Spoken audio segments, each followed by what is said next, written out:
Миңа кылган бар жазыкларыңны жылкыдайга мени кайтарайын.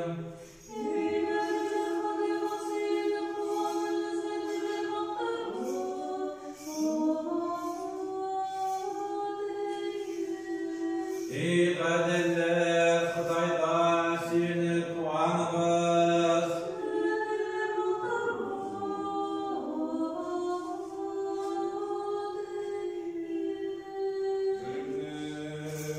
Бизге апостол Павелнің Рим кішілеріне жиберген жазуын оқып, аңлаттырайық.